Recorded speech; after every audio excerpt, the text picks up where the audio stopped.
ब्रह्मांड में कुछ बड़े ही चौंका देने वाले नजारे हैं जिन्हें पावरफुल टेलीस्कोप से देखा जा सकता है।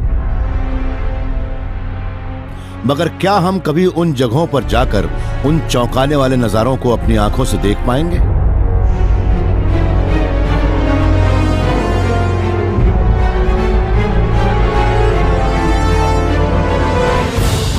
अब साइंटिस्ट्स वार्प ड्राइव्स बना रहे हैं और यह पता लगा रहे हैं कि वो किस तरह से हमारे ब्रह्मांड की फैब्रिक में दरार ढूंढकर वर्म होल्स को खोल सकते हैं। वो पूरे ब्रह्मांड को अपनी पहुंच में रखना चाहते हैं, मगर इसके लिए उन्हें फिजिक्स के एक बुनियादी नियम को तोड़ना पड़ेगा। क्या हम लाइट से ज्यादा तेज ट्रैवल कर सकते हैं?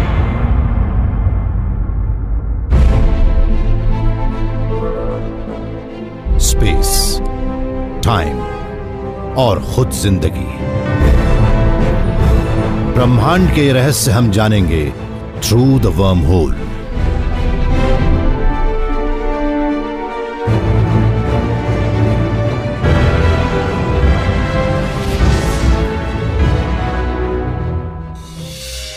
इंसान शुरू से ही तारों को देखता रहा है। हजारों साल तक हम यही मानते रहे कि वो भी चांद और सूरज जितने ही करीब हैं, इतने करीब कि हम हाथ बढ़ाकर उन्हें छू सकें। मगर अब हम जानते हैं कि हमारा ब्रह्मांड कितना बड़ा है। सबसे करीबी तारा भी हमसे करीब 40,000 करोड़ किलोमीटर दूर है। हमारे पास आज जो सबसे तेज स्पेसक्राफ्ट है वो भी वहां तक 10,000 साल में पहुंच पाएगा। इस ब्रह्मांड का सच्चा नागरिक साबित करने के लिए हमें अब वो करना होगा जिसे फिजिक्स इम्पॉसिबल कहता है। हमें लाइट की बीम से भी ज्यादा तेज ट्रैवल करना होगा। बचपन में मिसिसिपी में मैं अक्सर रात के वक्त कैंप फायर के पास बैठ जाता था। घंटों आग की नाचती लपटों को देखता रहता, सोचता ये रोशनी किस चीज की बनी है। मैं सोचता कि वो एक पल को तो सॉलिड नजर आती है, फिर अचानक गायब कैसे हो जाती है।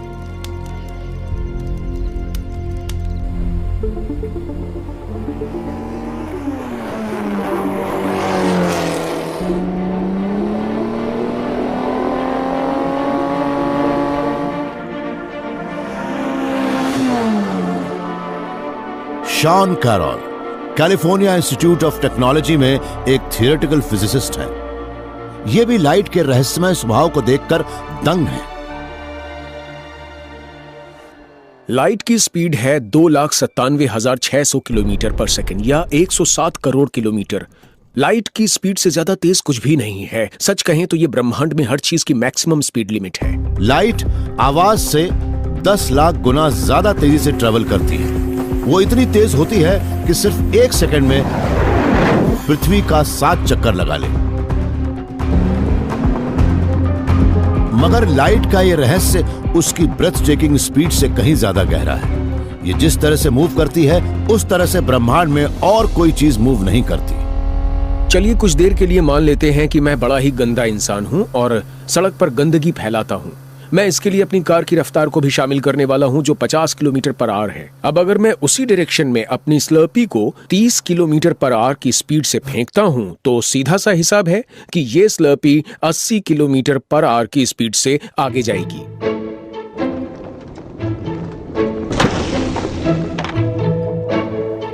अगर मैं 50 किलोमीटर पर आवर की स्पीड से पीछे जाता हूं और स्लर्पी को 30 किलोमीटर की स्पीड से आगे फेंकता हूं तो सड़क पर खड़े किसी शख्स को लगेगा कि स्लर्पी 15 किलोमीटर पर आवर की स्पीड से पीछे जा रही है। शॉन की कार की स्पीड से उनकी ड्रिंक की वेलोसिटी बदल जाती है।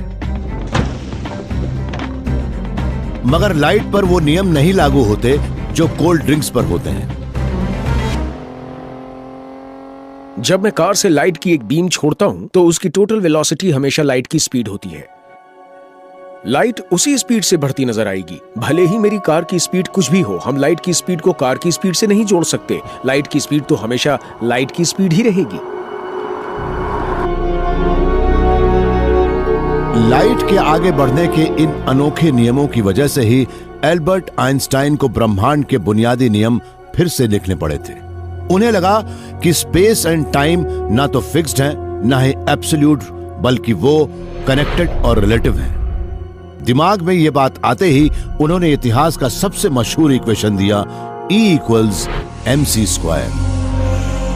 टाइम एंड स्पेस असल में स्पेस टाइम नाम की चीज का एक अंडरलाइंग हिस्सा है। आप किस तरह से स्पेस टाइम को टाइम एंड स्पेस पे बांटते हैं ये आपके मूव करने पे डिपेंड करता है। इसी वजह से इसके बारे में जब आइंस्टाइन को लगा कि टाइम और स्पेस एक ही चीज है, तब उन्होंने मान लिया कि एनर्जी और मास भी एक ही है। E=mc² का मतलब है कि हम एक रॉकेट में जितनी एनर्जी डालते हैं उसका मास भी उतना ही बढ़ता जाता है। जितना बड़ा होगा उसे उड़ाना भी उतना ही मुश्किल होगा। उसे लाइट की स्पीड पर उड़ा पाना तो नामुमकिन है, क्योंकि तब रॉकेट बहुत ही बड़ा हो जाएगा। जैसे जैसे आप लाइट की स्पीड के करीब पहुंचते जाएंगे वो एनर्जी भी बढ़ती जाएगी। अगर आप वाकई लाइट की स्पीड पर जाना चाहते हैं तो उसके लिए उस स्पीड पर एक्सेलरेट करने के लिए आपको इन्फिनिट एनर्जी की जरूरत पड़ेगी। मगर आपको एनर्जी भले ही मिल जाए पर आप उस स्पीड तक कभी नहीं पहुंच पाएंगे। रिलेटिविटी की वजह से लाइट हमारी दोस्त भी है और दुश्मन भी। उसकी बेहद तेज स्पीड की वजह से हम पृथ्वी के दो कोनों पर भी करीब करीब फौरन ही कम्युनिकेट कर सकते हैं। मगर चूंकि हम लाइट से ज्यादा तेजी से मूव नहीं कर सकते, इसलिए हम अपने सोलर सिस्टम में उन तारों तक कभी पहुंच ही नहीं सकते जो हमसे काफी दूर हैं। मगर ये साहब मानते हैं कि ये हमें इस कॉस्मिक जेल से बाहर निकाल सकते हैं। ये मानते हैं कि इन्होंने आइंस्टाइन के नियमों को मोड़ने का उपाय ढूंढ लिया है, जिससे अब हम तारों तक पहुंच सकते हैं। मिगेल एल्क्यूबिएरे मैक्सिको सिटी के एक फिजिसिस्ट हैं और इन्होंने वार्प ड्राइव बनाया है। मेरा वार्प ड्राइव एक से दूसरी जगह पर जाने का एक तरीका है, मगर ये बिल्कुल अलग है। हम आमतौर पर स्पेस में चलते हुए या उड़ते हुए जाते हैं, मगर ये वो तरीका है जिसमें हमें कुछ नहीं करना है, उसके अंदर स्पेस ही मूव करेगा। मिगेल की सोच निकली है आइंस्टाइन की थ्योरी ऑफ रिलेटिविटी के एक दूसरे पहलू से। वो ये है कि स्पेस का शेप मास या एनर्जी से डिस्टॉर्ट हो सकता है। इसका बेसिक आइडिया यह है कि हम स्पेस को अपने चारों ओर फैला सकते हैं। इससे हम अपने पीछे रखी चीजों से काफी दूर जा सकते हैं और अपने सामने के स्पेस को सिकोड़कर उन चीजों के ज्यादा करीब पहुंच सकते हैं जो हमारे सामने हैं। मगर इस दौरान हम अपनी जगह से नहीं हिलेंगे। मान लीजिए कि ये एक स्पेसशिप है, इसके लिए हमें स्पेस में उड़ना होगा, मगर हम इसमें लाइट की स्पीड से तेज नहीं उड़ सकते। मगर हम स्पेस को यहाँ से सिकोड़ देते हैं और इसे यहाँ से फैला देते हैं। अब आप देख सकते हैं कि ये इसके करीब आ गया है, मगर उस किनारे से काफी दूर हो गया है। मगर ये स्पेसशिप आसपास की चीजों के मुकाबले अपनी जगह से हिल भी नहीं रहा है। मिगेल की इस सोच की सबसे बड़ी खूबी यह है कि स्पेसशिप असल में स्पेस टाइम के बुलबुले के अंदर खड़ा है। चूंकि वो चल नहीं रहा, इसलिए उसका मास भी नहीं बढ़ रहा। हम इसमें किसी भी स्पीड पर जा सकते हैं, क्योंकि फिजिक्स का कोई भी नियम ये नहीं कहता कि हम कितनी तेजी से स्पेस को वार्प कर सकते हैं, कितनी तेजी से स्पेस को सिकोड़ या फैला सकते हैं। हम किसी भी स्पीड पर ऐसा कर सकते हैं। मिगेल का यह वार्प ड्राइव आइंस्टाइन की कॉस्मिक स्पीड लिमिट थ्योरी का ही अनोखा फैलाव है। मगर यह अभी भी सिर्फ एक ही है और इसमें एक बड़ी अहम चीज गायब है, एक एक्सोटिक सब्सटेंस जिसे नेगेटिव एनर्जी कहते हैं। वो चीज जिसके वजूद पर भी बहुत से साइंटिस्ट्स को यकीन नहीं है। मगर एक शख्स को नेगेटिव एनर्जी पर पूरा यकीन है। वो मानते हैं कि उन्होंने उसे अपनी लैब में भी बना लिया है।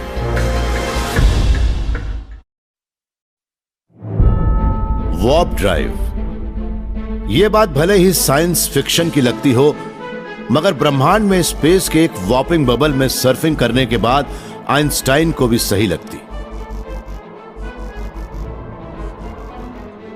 मगर इसमें एक कमी है। एक वार्प ड्राइव सिर्फ एक मिस्टीरियस पावर सोर्स से ही काम कर सकता है, नेगेटिव एनर्जी से। आज ज्यादातर हर साइंटिस्ट यही मानते हैं कि यह सिर्फ एक थियोरेटिकल कॉन्सेप्ट है जो साबित नहीं हो सका है।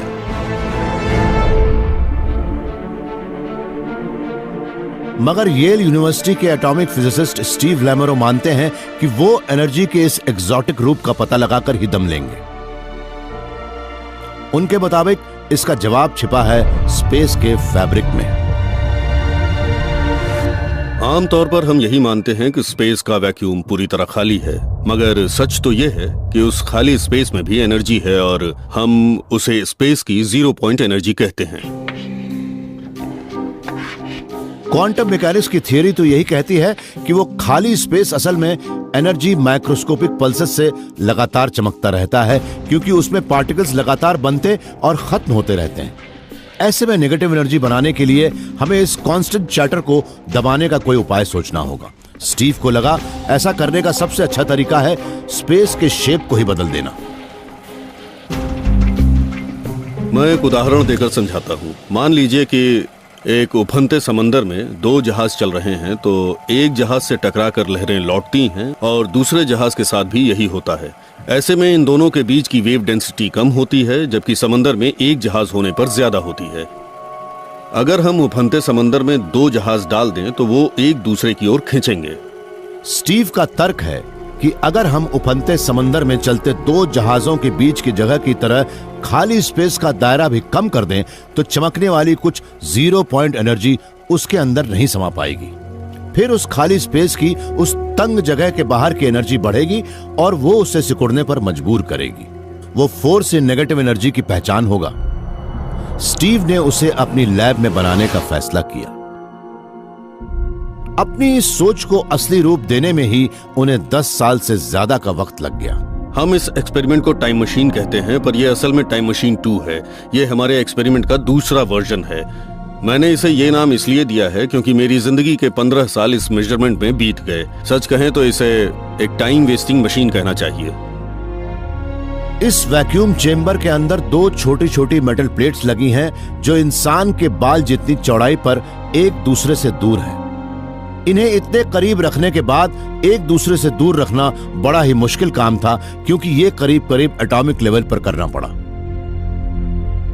खाली स्पेस का 0 पॉइंट फ्लक्चुएशन भी उन 2 प्लेट्स के बीच नहीं आ पाएगा, इसलिए जब हम इन 2 प्लेट्स को करीब लाते हैं तब इनके बीच इन प्लेट्स के बाहर के मुकाबले बहुत कम फ्लक्चुएशन होता है। इससे फोर्स बढ़ता है और प्लेट्स के करीब आने की वजह से वो ज्यादा से ज्यादा स्ट्रांग होता जाता है और ये नेगेटिव एनर्जी से बनता है। उन प्लेट्स के बाहर होने वाला 0 पॉइंट एनर्जी फ्लक्चुएशन उनके बीच होने वाले फ्लक्चुएशन से कहीं ज्यादा होता है। बाहर से लगने वाला प्रेशर उन्हें अंदर की ओर दबाता है, या फिर यह भी कह सकते हैं कि उन प्लेट्स के बीच की नेगेटिव एनर्जी अपने आसपास के स्पेस को फैलाती है।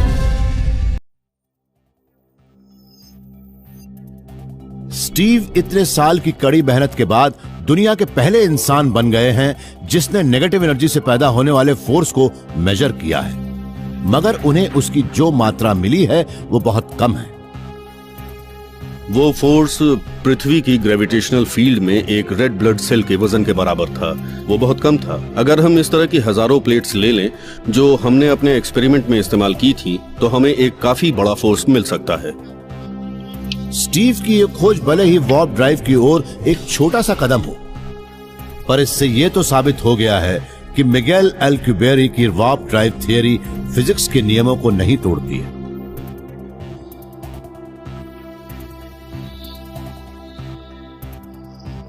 एक वार्प स्पेस के लिए जरूरी और वार्प ड्राइव को चलाने वाली एनर्जी का वजूद तो है, साथ ही उन्होंने एक और चीज के रास्ते भी खोल दिए, एक वर्म होल के, जो स्पेस की फैब्रिक में बनी एक दरार है। अगर एक थियोरेटिकल ऑब्जेक्ट वाकई है तो हो सकता है कि हम उस दरार से एक बार अंदर जाएं और फिर ब्रह्मांड के पार जाकर ही बाहर निकलें। मगर क्या वर्म होल्स वाकई साइंस फिक्शन फैंटेसी से बाहर भी होते हैं? अगर वो हैं तो हमें कैसे पता लगेगा कि वो हमें कहां ले जाने वाले हैं? अब एक फिजिसिस्ट ने इन अनोखे पोर्टल्स में जाने की हिम्मत दिखाई है जो एक वर्म होल के बीच से रास्ता बनाना चाहते हैं। हमने वर्म होल्स के बारे में सुना तो है। ये वो कॉस्मिक शॉर्टकट्स हैं जो एलियन वर्ल्ड्स को हमारे दरवाजे तक ला पहुंचाते हैं, मगर हम उसे कैसे बना सकते हैं? हम उनका इस्तेमाल कैसे कर सकते हैं? एक वर्म होल में सफर करने के लिए एक्सोटिक टेक्नोलॉजी चाहिए और साथ ही एक अनजान इलाके में घुसने की हिम्मत भी।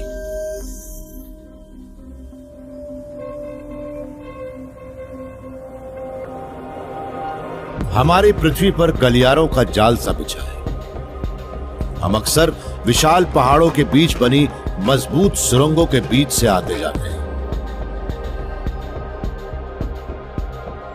हम एक मजबूत सुरंग के अंदर जा रहे हैं। देखकर ही लग रहा है कि ये कंक्रीट और रीइंफोर्स स्टील की बनी है। ये कहीं आने जाने का एक बहुत ही भरोसेमंद रास्ता है। मैं अपनी कार से इसे पार कर सकता हूँ। मुझे ये भी मालूम होगा कि मेरे आसपास क्या हो रहा है। फिजिसिस्ट स्टीफन शू को स्टेबिलिटी और इंस्टेबिलिटी के कॉन्सेप्ट से काफी फैसिनेशन है। बात चाहे स्टॉक मार्केट की हो या रियल एस्टेट वैल्यूज की हो या फिर स्पेस टाइम वर्म होल्स की। जब हम किसी खास सिस्टम को देखते हैं तो हम फिजिक्स के लिहाज से एक बड़ी सी फंडामेंटल प्रॉपर्टी को जरूर देखते हैं कि वो सिस्टम स्टेबल है या नहीं। इसका एक मामूली सा उदाहरण है ये पेन, जो इस तरह से बैलेंस्ड है। अगर ये सही तरीके से बैलेंस्ड है तो कोई परेशानी नहीं होती, लेकिन हल्का सा भी झटका लगता है तो ये बिल्कुल अलग स्थिति में चला जाता है। इसके बाद हमने ये सोचा कि क्या हम एक ऐसा वर्म होल बना सकते हैं जिसमें ऐसी खूबियां हो कि हम उसके बिहेवियर का अंदाजा लगा सके और वो पूरी तरह से स्टेबल भी हो। ये दो ऐसी खूबियां हैं जो एक वर्म होल में होनी ही चाहिए। इन वर्म होल्स को बनाने की शुरुआत भी हुई आइंस्टाइन की थियरी ऑफ रिलेटिविटी से, जिससे पता लगता है कि हम स्पेस को किस तरह से एक फ्लेक्सिबल शीट की तरह आसानी से अपनी मर्जी से मोड़ सकते हैं। आप कागज की एक शीट ले लीजिए। अगर आपको यहाँ से यहाँ तक जाना हो तो आपको यहाँ से यहाँ तक चलना पड़ेगा, लेकिन अगर इस पेपर को मोड़ दिया जाए तो फिर इसे इसके ऊपर इस तरह से चलना पड़ेगा। लेकिन अगर हम ये मान लें कि इससे एक ट्यूब भी जुड़ी है तो ये उसके जरिए यहाँ से यहाँ तक आसानी से आ सकती है। एक साइंस फिक्शन में तो वर्म होल्स वो रास्ते होते हैं जिनसे कोई स्टारशिप गुजर सकता है, मगर वो 2 डायमेंशनल रेंडरिंग वर्म होल्स के असली आर्किटेक्चर पर अपनी चमक बिखेरते हैं। अब इस 2 डायमेंशनल उदाहरण में हम देख सकते हैं कि इस स्ट्रॉ का मुंह सिर्फ एक गोल मुहाना है, लेकिन क्योंकि हम एक 3 डायमेंशनल दुनिया में रहते हैं इसलिए एक वर्म होल का मुंह शायद एक बुलबुले के इंटीरियर जैसा ही होगा।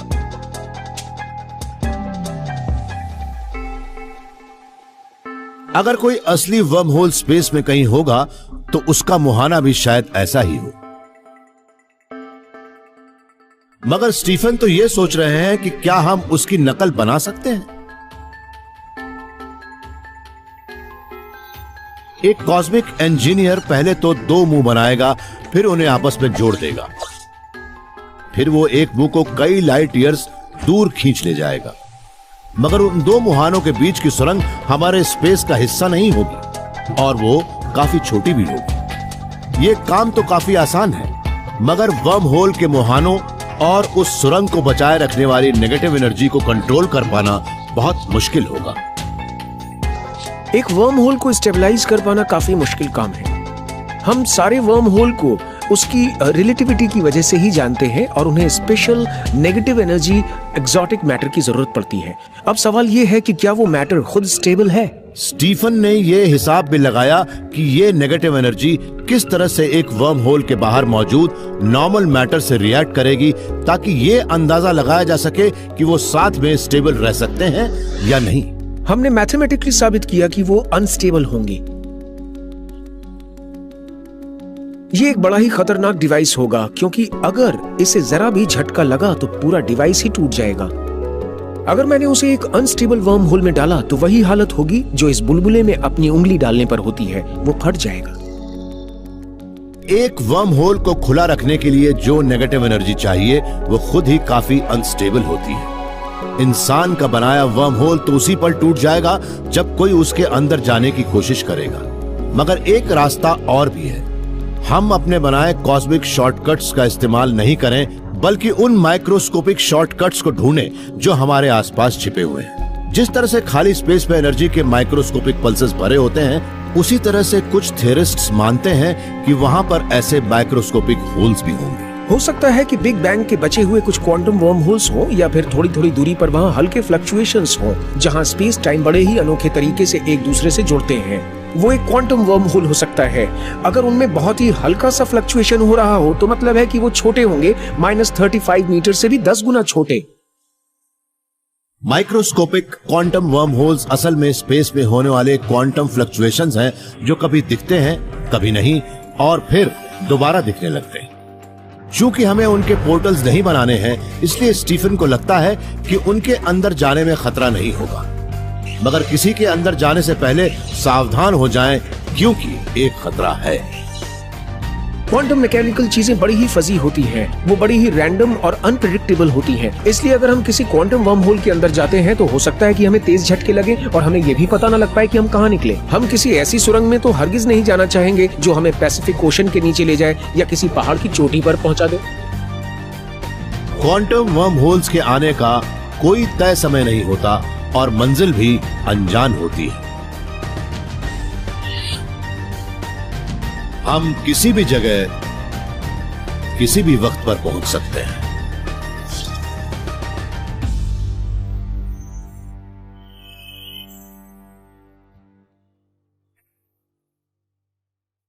एक वर्म होल के अंदर लाइट से तेज स्पीड पर जाना बेहद खतरनाक हो सकता है। हमें खतरों का सामना करने के लिए तैयार रहना होगा, मगर एक सावधान मुसाफिर के लिए एक सुरक्षित तरीका भी हो सकता है। जरा सोचिए, अगर आप यहां से वहां तक बिना चले ही पहुंच जाएं तो? वैसे तो इंसान का तारों तक पहुंचने का पहला सफर अभी काफी दूर है। हमें वर्म होल्स और वार्प ड्राइव्स की टेक्नोलॉजी में माहिर होने में कम से कम 100 साल और लगेंगे। मगर ब्रह्मांड की सैर करने का एक और तरीका है। हम अपने शरीर को इंफॉर्मेशन में बदल सकते हैं और वो इंफॉर्मेशन हम एक से दूसरी जगह पर लाइट की स्पीड से भेज सकते हैं। क्रिस मनरो और स्टीव ओमशेंक यूनिवर्सिटी ऑफ मैरीलैंड में क्वांटम फिजिसिस्ट्स हैं। ये टेलीपोर्टेशन के पायनियर्स हैं। इनका काम है दो अलग अलग जगहों पर होने वाली घटनाओं को जोड़ना, जिनका आमतौर पर आपस में कोई कनेक्शन नहीं होता। हम एक मामूली सा एक्सपेरिमेंट करने जा रहे हैं इन स्टैंडर्ड कॉइन्स से, जिससे आपको दिखा सके कि अलग अलग कॉइन्स और दो कॉइन्स के बीच रैंडमनेस होती है। चलो शुरू करते हैं। उछालो। Heads, tails, tails. आप भी देख सकते हैं कि दो अलग अलग रेगुलर कॉइन से भी हमें उनके बीच बिल्कुल रैंडम रिजल्ट्स मिलते हैं। अगर क्रिस और स्टीव दो कॉइन्स को हर बार एक ही तरफ से गिराने में कामयाब हो गए तो मतलब होगा कि एक कॉइन पर इंफॉर्मेशन टेलीपोर्ट करने में कामयाब हो गए हैं, वो चाहे हेड्स हो या टेल्स, और जगह ये हो या वो। ये तब एक बड़े ही अनोखे इफेक्ट क्वांटम एंटेंगलमेंट का इस्तेमाल कर सकते हैं, जो दो माइक्रोस्कोपिक ऑब्जेक्ट्स के बीच एक लिंक बना सकता है। अगर स्टीव और क्रिस के कॉइन्स एंटेंगल्ड हों, तो जब स्टीव हेड्स टॉस करते हैं तब क्रिस टेल्स टॉस करेंगे। अगर स्टीव टेल्स टॉस करते हैं तो क्रिस हेड्स टॉस करेंगे। तो भले ही कॉइन एक तरफ से गिर रहा है और ये पूरी तरह से रैंडम भी है, मगर इनके बीच एक कोरिलेशन है और वही है एंटेंगलमेंट्स का डिफाइनिंग फीचर।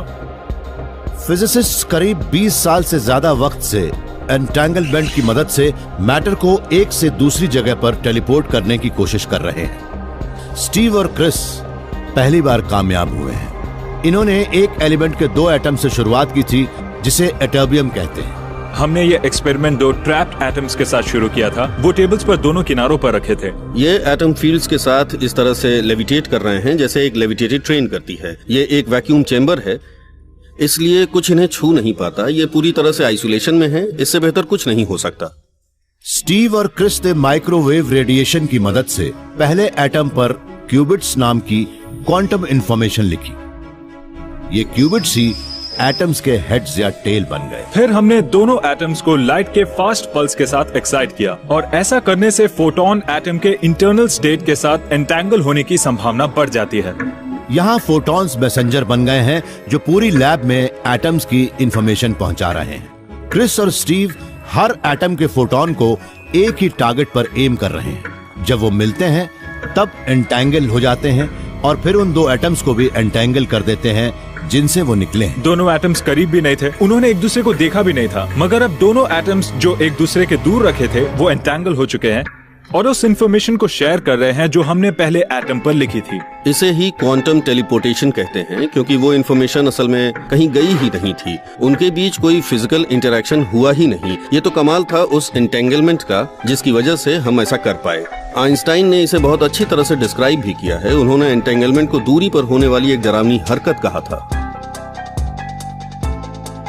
स्टीव और क्रिस ने बड़ी कामयाबी से एक एटम से दूसरे तक इंफॉर्मेशन पहुंचा दी। ये भी कह सकते हैं कि उन्होंने एटम को टेलीपोर्ट कर दिया था।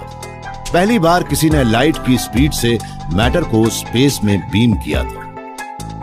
अब वो दूसरे एम्बिशियस टेलीपोर्टेशन एक्सपेरिमेंट्स पर काम कर रहे हैं। अच्छी बात यह है कि यह तरीका एक एटम की बजाय ज्यादा कॉम्प्लेक्स मैटर पर भी काम करता है, जैसे कि कुछ 100 एटम्स।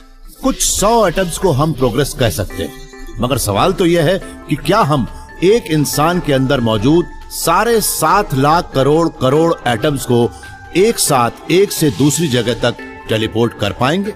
क्या ऑर्गेनिक मैटर के एक ढेर से आपकी या मेरी कॉपी बन पाएगी? बहुत मुश्किल काम है। हमारे पास एक चेरी पाई है और ये पाई अपने पर्टिकुलर स्टेट में है। इस पाई के अंदर के एटम्स ज्यादातर कार्बन और ऑर्गेनिक मॉलिक्यूल्स के हैं, मगर वो इस तरह से जुड़े हैं कि हम उन्हें चेरी पाई कहते हैं। बहुत ही सुंदर लग रहा है ये। क्रिस इस चेरी पाई के अंदर के सारे एटम्स को तभी टेलीपोर्ट कर पाएंगे जब उन्हें हर एटम की इंफॉर्मेशन मिल जाए, और तब गंदगी तो फैलेगी ही।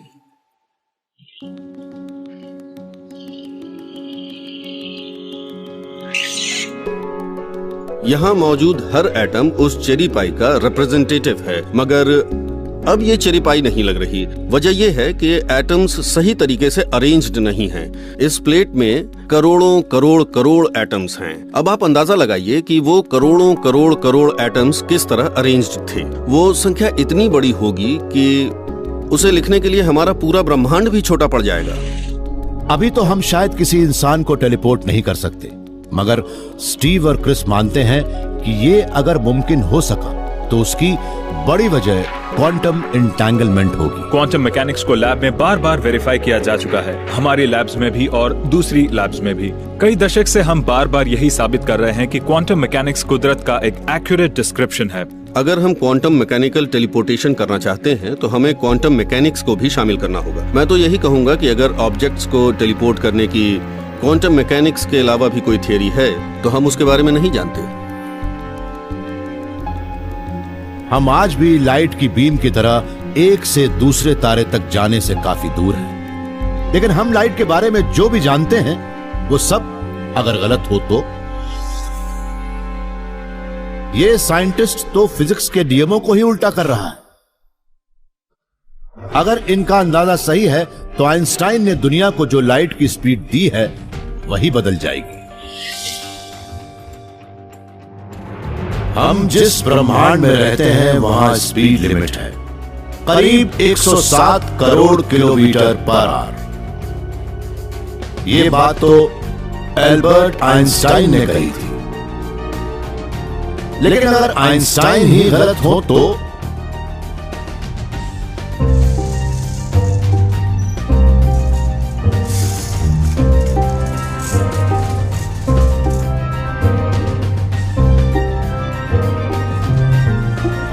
जॉन वेब ने कुछ और सोच रखा है। ये ब्रह्मांड के नियमों को फिर से लिखना चाहते हैं और शुरुआत कर रहे हैं बार कोड से।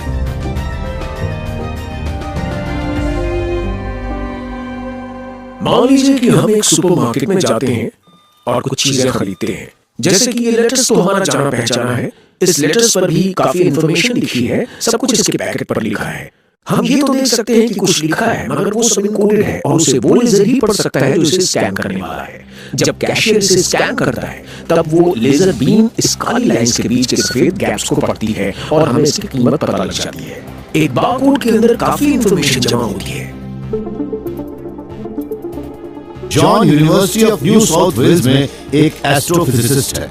ये जिन बारकोड्स को पढ़ते हैं वो लेटर्स के किसी पैकेट पर नहीं बने, बल्कि दूर की गैलेक्सीज से आने वाली लाइट में छिपे हैं। अगर उन गैलेक्सी से आने वाली लाइट को एक रेनबो में बांट दिया जाए तो हम देखेंगे कि उसमें कई रंग गायब हैं। इन डार्क बैंड्स को स्पेक्ट्रल लाइंस कहते हैं और ये इंटरस्टेलर गैस के बादलों के कुछ केमिकल एलिमेंट से बनते हैं जो स्टारलाइट की कुछ खास फ्रीक्वेंसीज को एब्जॉर्ब कर लेते हैं। हमें इन स्पेक्ट्रल लाइंस से बहुत कुछ पता लग सकता है। उनकी पोजीशन से हम उन एलिमेंट्स को पहचान सकते हैं जिनकी वो खास फ्रीक्वेंसीज होती हैं। इससे हमें पता लग सकता है कि उसमें हाइड्रोजन, हीलियम या कोई और एलिमेंट है या नहीं। मगर जॉन ने यह भी देखा कि इन स्टारलाइट बारकोड से इन्हें इससे भी ज्यादा अहम बातें पता लग सकती हैं कि तारे किस चीज से बने हैं। इनकी मदद से ब्रह्मांड के एक सबसे फंडामेंटल कांस्टेंट की झलक भी देख सकते थे, इलेक्ट्रोमैग्नेटिक फोर्स की ताकत को। फिजिक्स के मुताबिक हर फोर्स का एक पार्टिकल होता है जो उसे ढोता है। इलेक्ट्रोमैग्नेटिक फोर्स को लाइट या फोटॉन्स ढोते हैं। इलेक्ट्रोमैग्नेटिक फोर्स सारे एटम्स को अपने न्यूक्लियस के ऑर्बिटिंग इलेक्ट्रॉन से टकरा कर लौटने वाले सारे फोटॉन्स के कांस्टेंट एक्सचेंज की मदद से जोड़े रखता है। जब लाइट इन इंटरस्टेलर गैस के एटम से होकर गुजरती है तब वो फोटॉन्स के एक्सचेंज में इंटरफेयर करती है और एक इलेक्ट्रॉन को उसके ऑर्बिट से हटा देती है। लेकिन ऐसा तभी होता है जब लाइट में सही एनर्जी हो। इस मिसिंग लाइट के बारकोड से पता लगता है कि इलेक्ट्रोमैग्नेटिक फोर्स कितना स्ट्रॉन्ग है। पिछले 10 साल के दौरान टेक्नोलॉजी में गजब के बदलाव आए हैं। अब हम दूर के किसी एस्ट्रोनॉमिक ऑब्जेक्ट्स को इतनी बारीकी से मेजर कर सकते हैं जो पृथ्वी पर पहले कभी नहीं हुआ। इससे हमें शुरुआती ब्रह्मांड की स्टडी करने का मोटिवेशन मिला, क्योंकि अब हम ये मेजर कर सकते हैं कि उस वक्त हालात कैसे थे। हम मेजर कर सकते हैं कि फिजिक्स कैसा था, उस वक्त फिजिक्स के नियम थे या नहीं। अगर थे तो क्या ब्रह्मांड के उन दूर दराज के हिस्सों में भी वैसे ही थे जैसे कि पृथ्वी पर? ये बात बड़ी कमाल की है।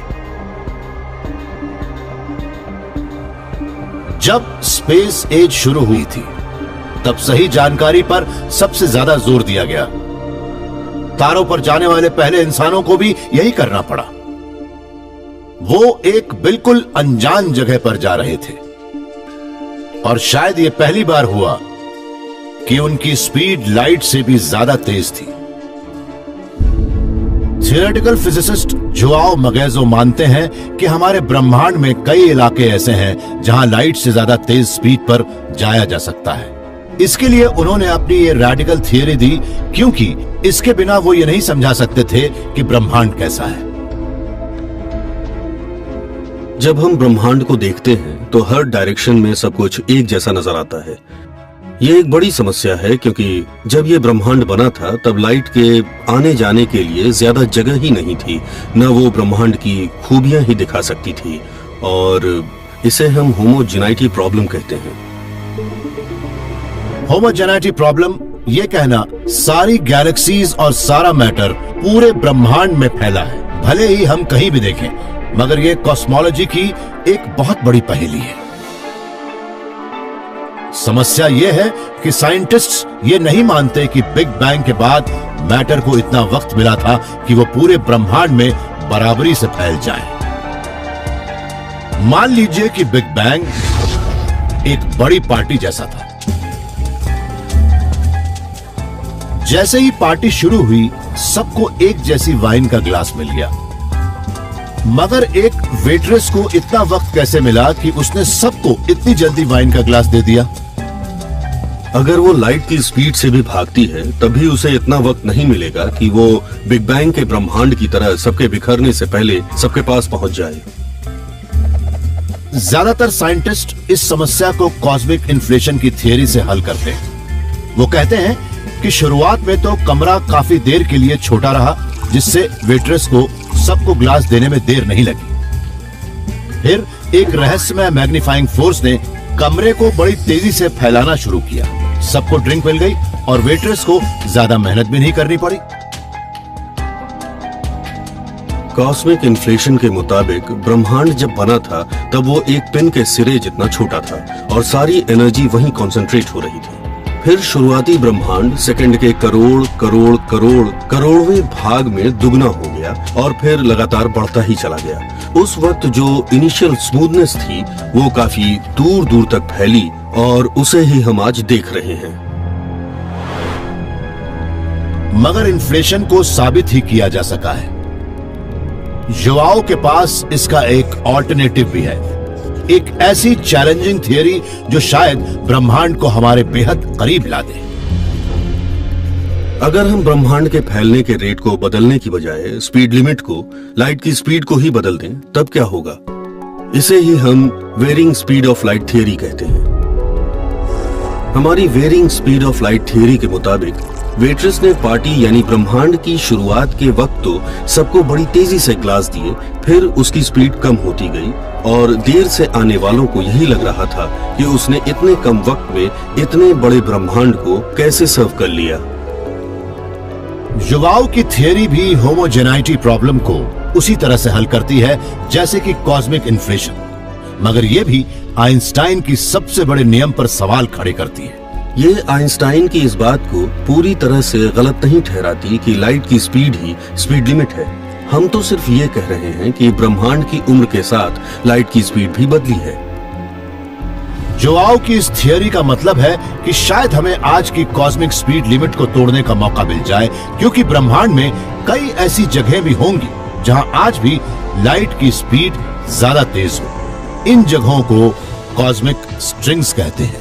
इस varying speed of light theory के मुताबिक ब्रह्मांड की शुरुआत में लाइट की स्पीड बहुत तेज थी और उन कॉस्मिक स्ट्रिंग्स में हो सकता है आज भी उसकी स्पीड ज्यादा ही हो।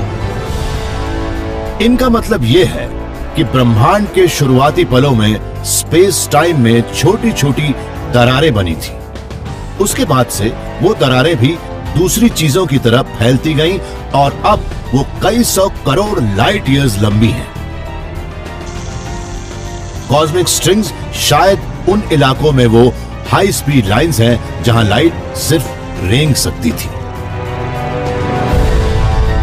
आप कॉस्मिक स्ट्रिंग्स को लंदन की अंडरग्राउंड रेल जैसा भी कह सकते हैं। वहां बाहर तो स्पीड लिमिट है, मगर जमीन के नीचे कोई लिमिट नहीं है। कह सकते हैं कि सतह पर तो आइंस्टाइन की लिमिट ही नियम है, मगर जमीन के नीचे कॉस्मिक स्ट्रिंग में स्पीड की कोई लिमिट नहीं है। अगर हम एक स्पेसक्राफ्ट को कॉस्मिक स्ट्रिंग के आसपास के हाई स्पीड लिमिट वाले कॉरिडोर में डाल दें, तो पूरे ब्रह्मांड में तेजी से ट्रैवल करना मुमकिन हो जाएगा। कॉस्मिक स्ट्रिंग्स को हमें ढूंढना पड़ेगा और लाइट की स्पीड का वेरिएशन भी अभी सिर्फ एक थियरी ही है।